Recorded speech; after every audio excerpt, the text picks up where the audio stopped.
Hey everybody, it's Jason Blaha here, and it's time for my client Robbie's vlog. And those of you who followed his journey, obviously he's had his own YouTube channel a couple years. He's been a client a couple of years, former hard gainer, and again, we've put a lot of size on this kid. And again, for those who don't realize how much size we put on him or how skinny he was, you can always watch part one of the series. You'll see at the end. And people always kind of say, "Wow, you weren't kidding. You weren't kidding or exaggerating." So we put over 40 pounds on him at this point. Because he's over 6 foot tall, though, 40 pounds is not as much as it's really not as significant a tissue relative to his frame as some of you shorter guys. So I don't want a lot of the shorter guys to think that I want them to bulk 40 pounds in 2 years. For a lot of you, it may be excessive, particularly if you're not really skinny. He was. But we've had a good week this week. Now, he did say, "Coach, I'm sorry I didn't pause the benching. I know you mentioned it in the vlog last time. I'll get better at pausing. Get better at pausing moving forward." And again, it's something I talk about a lot. Getting people to pause on the bench is a lot more difficult than you think it is. But we had a good week. Even with the touch and go benching, he got 8 on a 90% week. The back squat, he got, I believe, 5 again, but this is on 90% training max week, so we're happy with that. And he used the straight bar this time for the heavy work. A lot of times he uses a different specialty bars to save his joints and stuff. Again, what people have to remember, he was a really skinny hard gainer. We do deal with a lot of connective tissue and joint issues still with him, because again, he had those issues before. They're considerably better now, but it takes tendons and bone and joints and all these things. It takes some years to adapt to, our heavy training. And again, it's a side effect of being lightweight, right? The side effect of being lightweight, all those years we're playing catch up. And, again, I've only been working with him just short of 2 years at this point. So he's gained a lot of strength, keeping in mind what he's hitting. That was 150 kg for 5 reps. Right, on the squat. The deadlift, he's going to knock it out of the park here at the end. Right, 190 kilos for 8. Right, he's not playing at that point.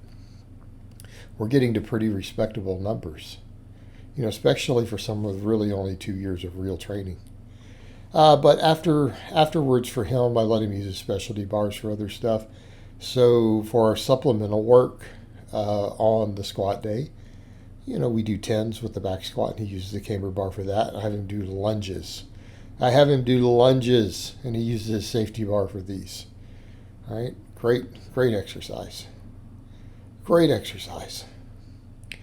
But yeah, I like to use the lunges for him and single leg movements and things, because again, equipment he doesn't have access to, and again, taller guys with longer legs, we can't just squat for them. A lot of lifters we can.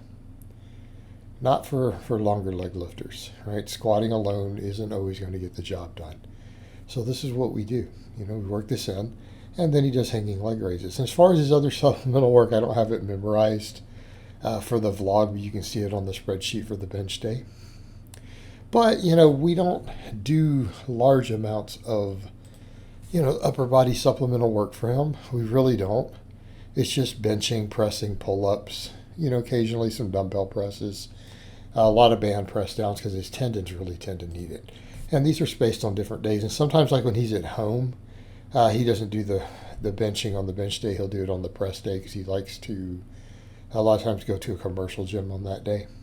So he'll just work them there if he doesn't go into the commercial gym for his bench day, so that we get that extra chest work in for the flat dumbbell presses.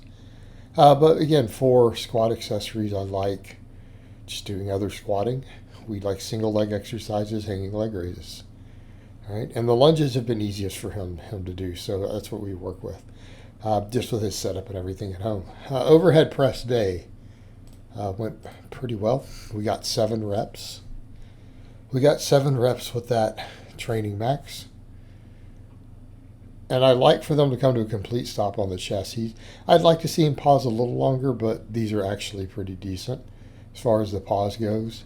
The only downside I will note, he does tend to let his elbows drift back, right? If you watch some of his reps, you know, when he gets to the bottom, he lets his elbows get back behind the bar occasionally, and we don't want to see that. You know, but otherwise, pretty good for his press. We're happy with it overall. Then, of course, we do pull-ups and chin-ups. And I let him kind of do it again based upon what bar he has. He goes to the commercial gym. He just does the supine. At home, his setup is those different bars, so we tend to do a lot of neutral grip. But again, much easier for him to do chins here at this gym because he doesn't hit his head easily. We have the straight bar there for him to use easy. So he does chins on that day, and the other day a lot of times we just do the neutral grip pull-ups if he's at home. And this is kind of the way it works out for him, and it works out well. So you'll see in this week's training, and I may need to just change his sheet to this in general because I know he's going to train this way. He does his flat presses with the dumbbells on his press day. I normally have him scheduled on the bench, but it's also a matter of equipment limitations where he is. And one of the things I want people to always notice when I prescribe dumbbell presses, I always have people turn the hands pronated in a little bit. Right? I want the palms facing each other to some degree at the bottom. So a few people have asked why, and a lot of people notice it and know why. It's to make it easier on your shoulders. That's it, makes it easier on your shoulders. But here we go, 4 plates and some change for 8 reps. For 8 reps. And look, he's pulling that hook grip. Doing 8 heavy reps is pretty tough on your thumbs with hook grip. So that's what he does. And then obviously we do 5x10 back off deadlifts.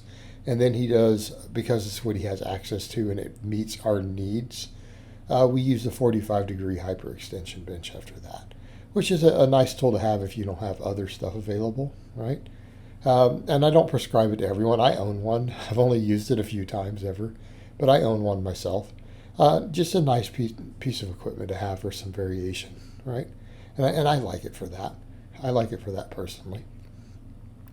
And I think it's a good tool. Good tool. It's easier to recover from than good mornings. It doesn't give the same development, but again, very easy on recovery. So I do like to use it for some of my lifters when you'll see him doing those here at the end. All right, guys, but that's really all I have to say on that today. I hope it's been informative, and I'll talk to you guys next time.